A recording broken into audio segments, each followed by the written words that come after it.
Sex and Character. Otto Weininger. 1906. Narrated by Skeptical Waves. Second or principal part: The Sexual Types. Chapter 14. Woman and Mankind. At last we are ready, clear-eyed and well-armed, to deal with the question of the emancipation of women. Our eyes are clear, for we have freed them from the thronging specks of dubiety that had hitherto obscured the question, and we are armed with a well-founded grasp of theory, and a secure ethical basis.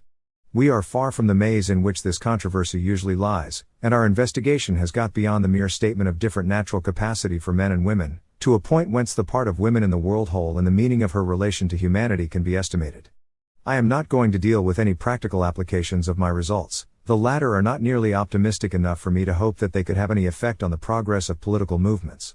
I refrain from working out laws of social hygiene, and content myself with facing the problem from the standpoint of that conception of humanity which pervades the philosophy of Immanuel Kant.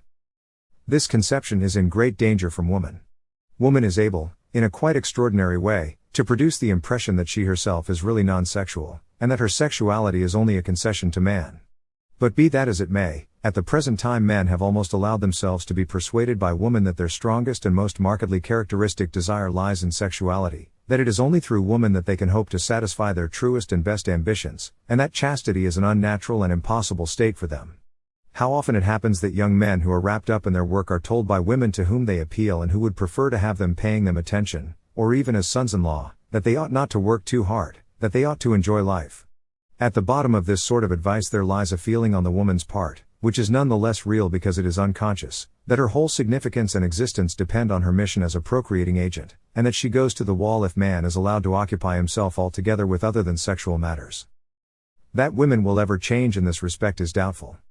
There is nothing to show that she ever was different.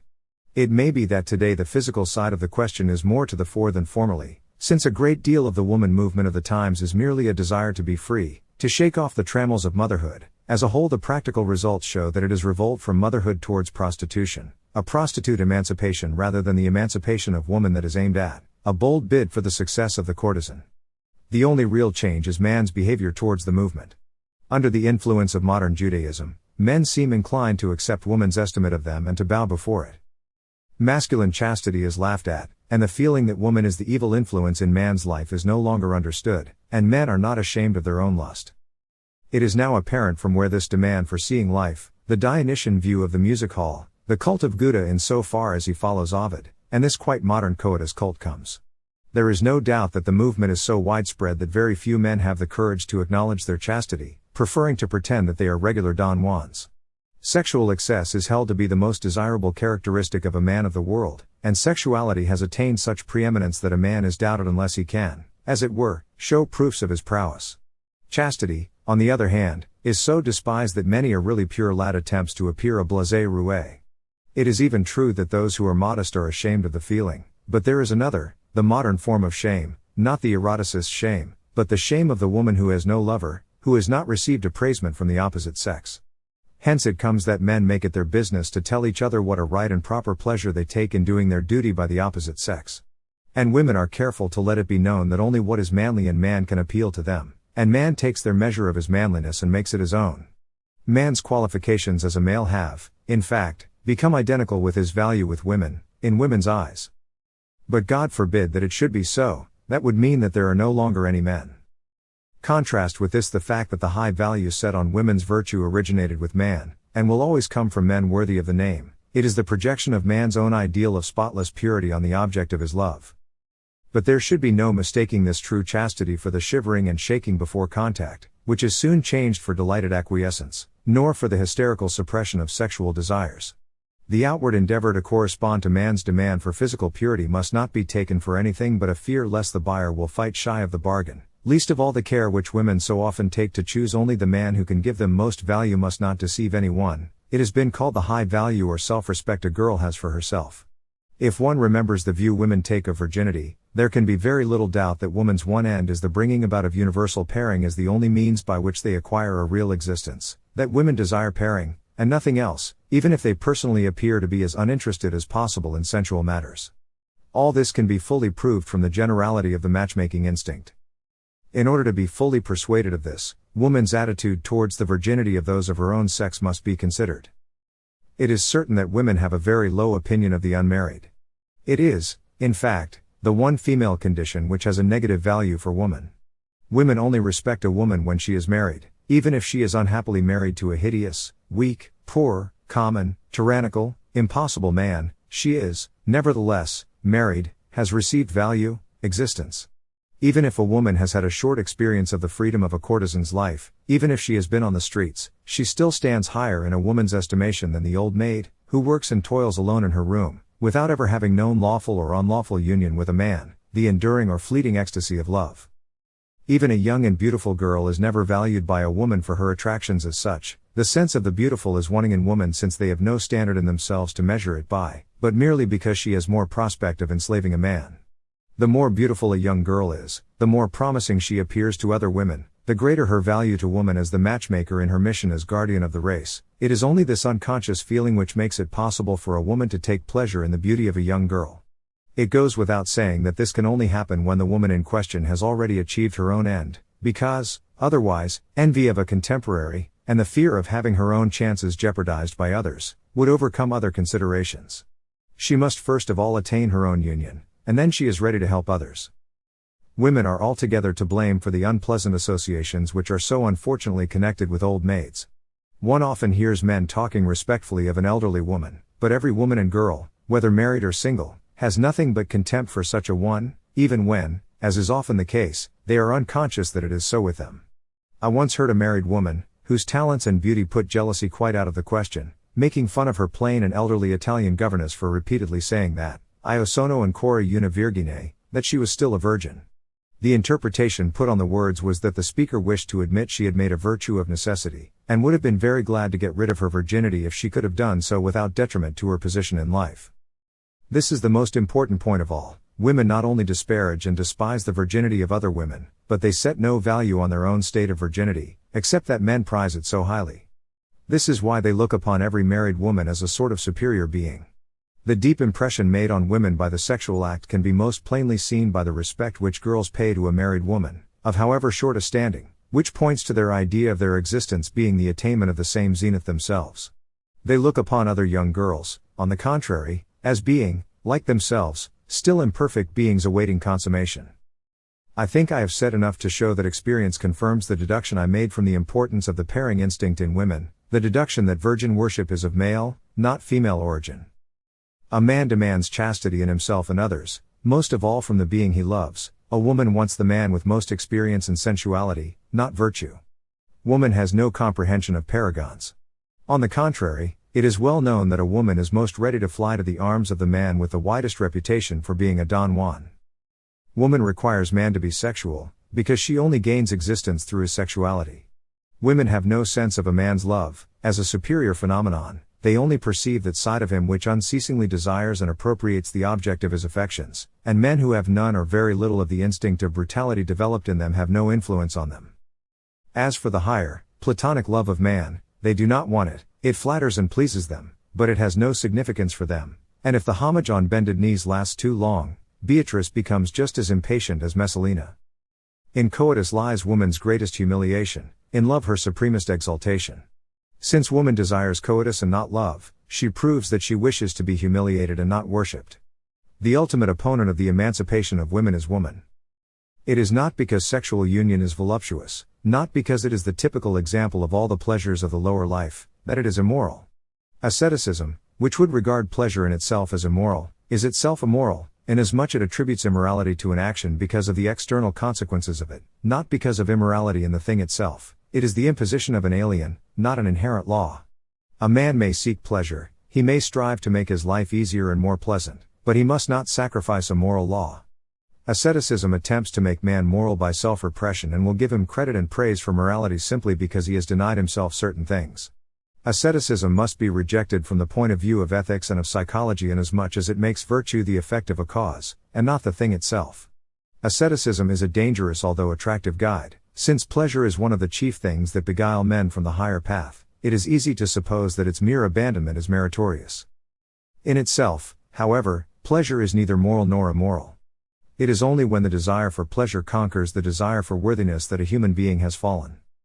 Coitus is immoral because there is no man who does not use woman at such times as a means to an end, for whom pleasure does not, in his own as well as her being, during that time represent the value of mankind.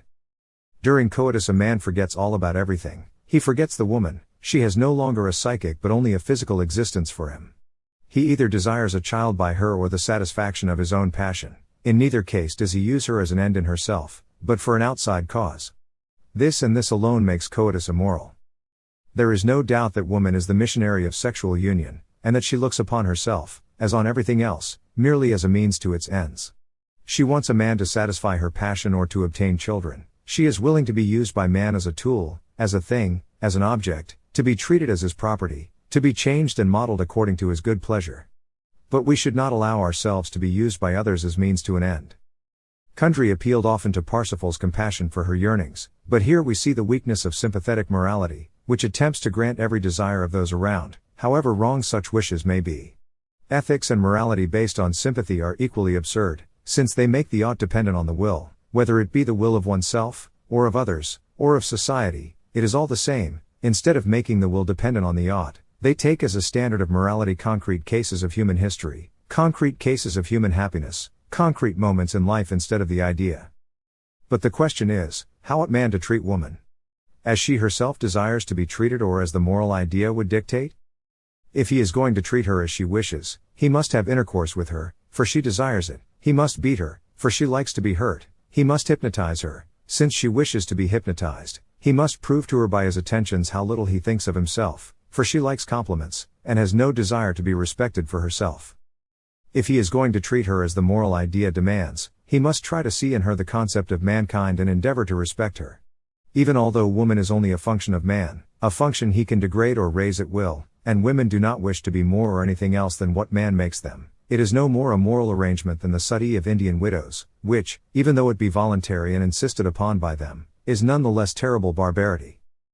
The emancipation of woman is analogous to the emancipation of Jews and Negroes.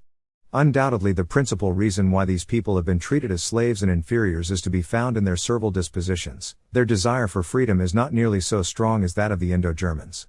And even although the whites in America at the present day find it necessary to keep themselves quite aloof from the Negro population because they make such a bad use of their freedom, yet in the War of the Northern States against the Federals, which resulted in the freedom of the slaves, right was entirely on the side of the emancipators.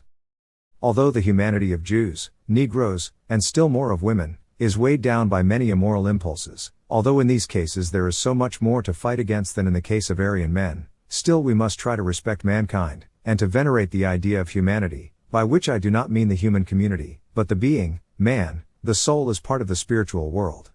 No matter how degraded a criminal may be, no one ought to arrogate to himself the functions of the law. No man has the right to lynch such an offender. The problem of woman and the problem of the Jews are absolutely identical with the problem of slavery, and they must be solved in the same way. No one should be oppressed, even if the oppression is of such a kind as to be unfelt as such. The animals about a house are not slaves, because they have no freedom in the proper sense of the word which could be taken away. But woman has a faint idea of her incapacity, a last remnant, however weak, of the free intelligible ego, simply because there is no such thing as an absolute woman. Women are human beings, and must be treated as such, even if they themselves do not wish it. Woman and man have the same rights. That is not to say that women ought to have an equal share in political affairs. From the utilitarian standpoint such a concession, certainly at present and probably always, would be most undesirable. In New Zealand, where, on ethical principles, women have been enfranchised, the worst results have followed. As children, imbeciles and criminals would be justly prevented from taking any part in public affairs even if they were numerically equal or in the majority. Woman must in the same way be kept from having a share in anything which concerns the public welfare, as it is much to be feared that the mere effect of female influence would be harmful.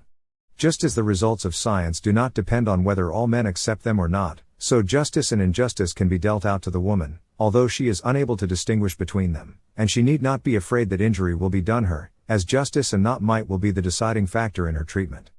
But justice is always the same whether for man or woman. No one has a right to forbid things to a woman because they are unwomanly, neither should any man be so mean as to talk of his unfaithful wife's doings as if they were his affair. Woman must be looked upon as an individual and as if she were a free individual, not as one of a species, not as a sort of creation from the various wants of man's nature, even though woman herself may never prove worthy of such a lofty view. Thus this book may be considered as the greatest honor ever paid to women. Nothing but the most moral relation towards women should be possible for men. There should be neither sexuality nor love, for both make woman the means to an end, but only the attempt to understand her. Most men theoretically respect women, but practically they thoroughly despise them. According to my ideas, this method should be reversed. It is impossible to think highly of women, but it does not follow that we are to despise them forever. It is unfortunate that so many great and famous men have had mean views on this point.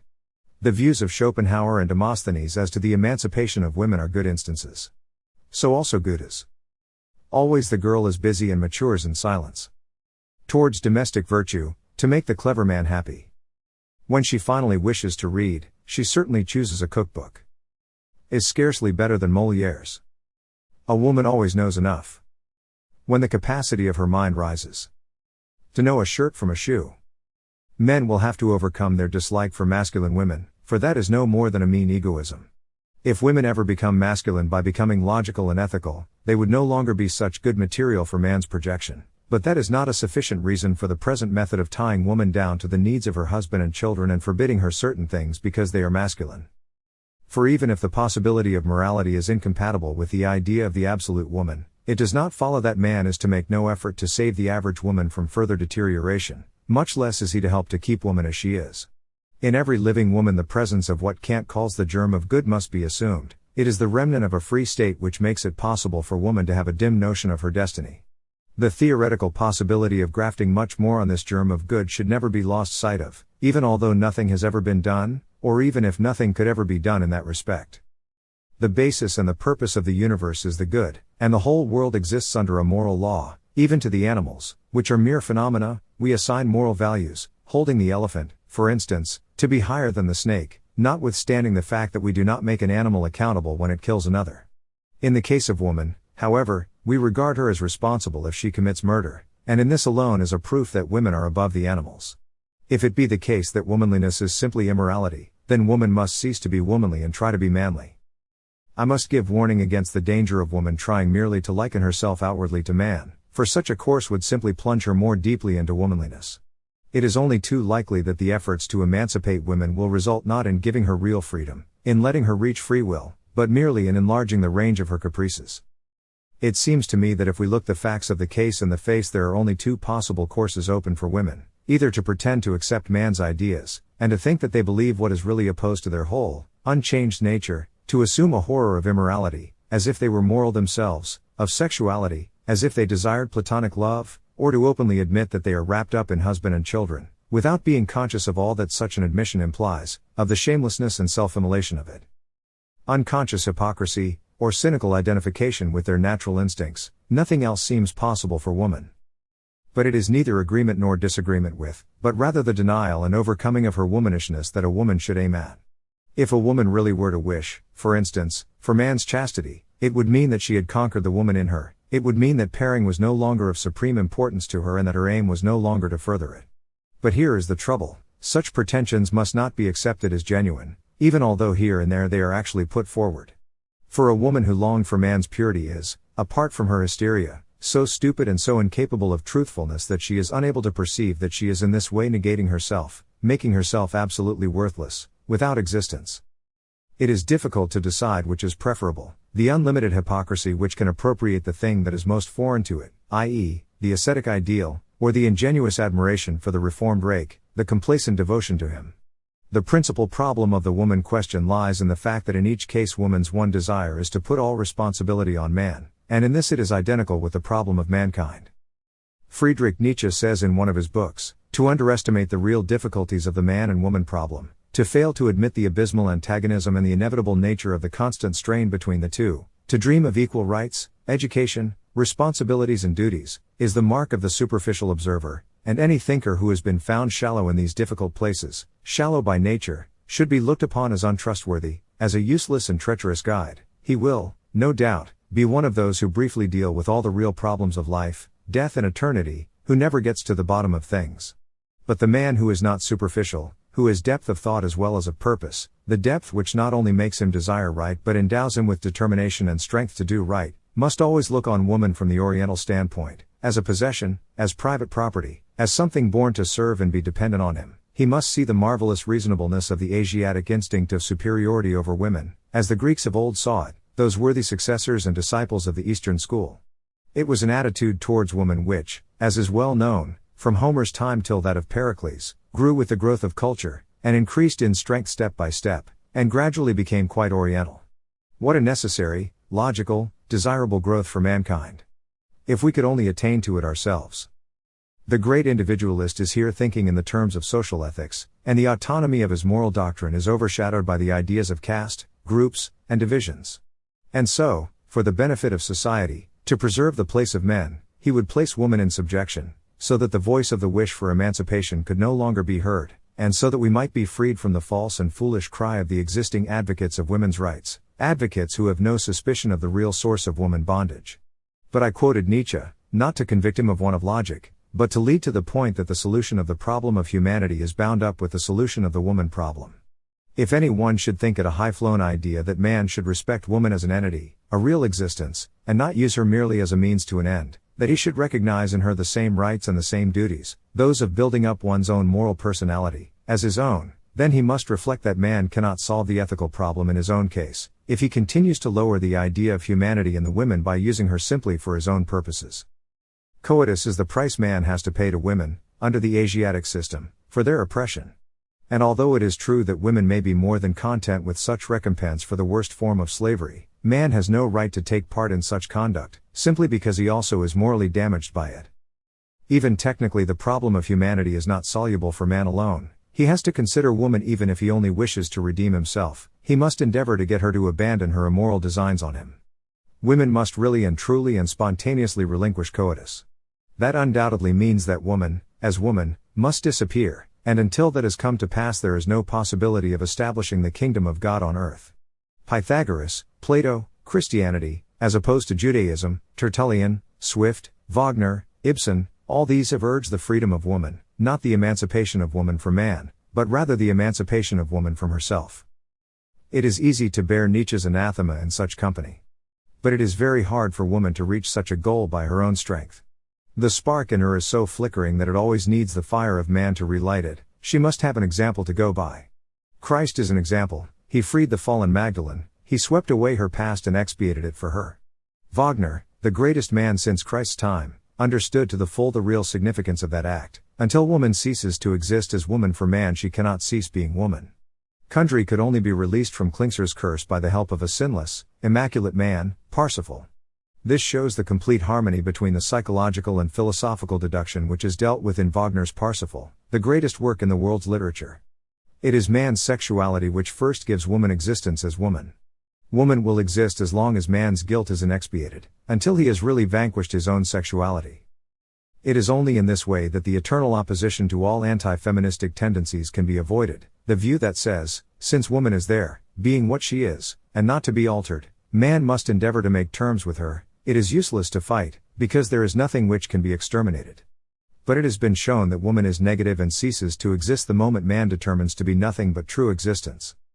That which must be fought against is not an affair of ever unchangeable existence and essence, it is something which can be put an end to, and which ought to be put an end to.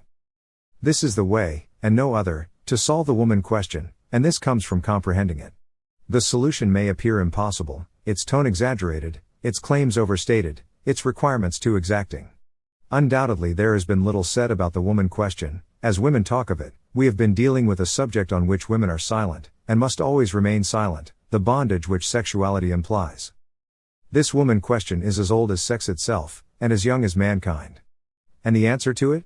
Man must free himself of sex, for in that way, and that way alone, can he free woman.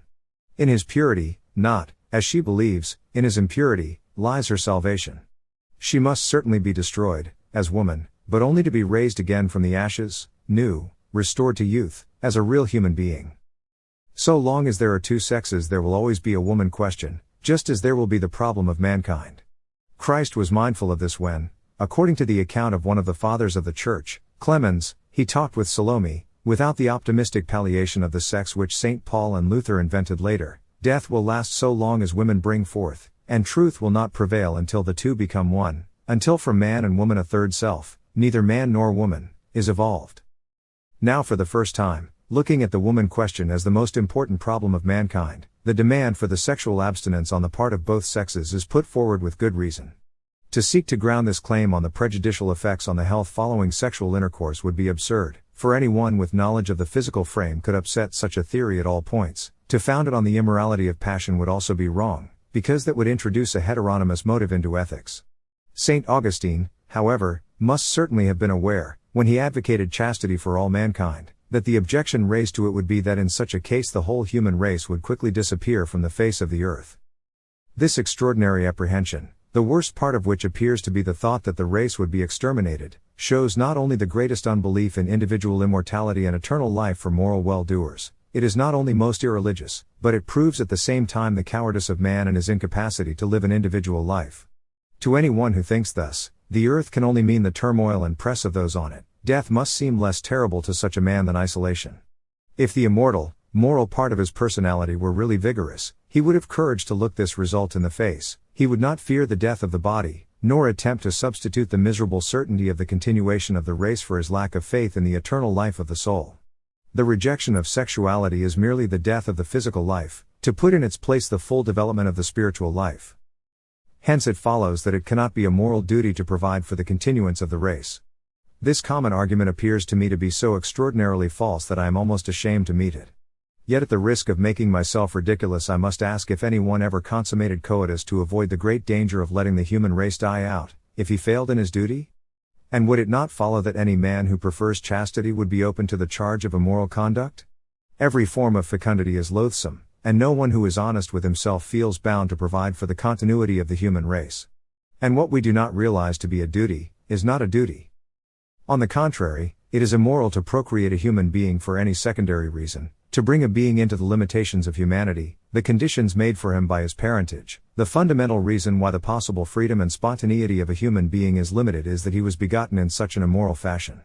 That the human race should persist is of no interest whatever to reason. He who would perpetuate humanity would perpetuate the problem and the guilt, the only problem and the only guilt. The only true goal is divinity and the union of humanity with the Godhead. That is the real choice between good and evil, between existence and negation. The moral sanction that has been invented for coitus, in supposing that there is an ideal attitude to the act in which only the propagation of the race is thought of, is no sufficient defense.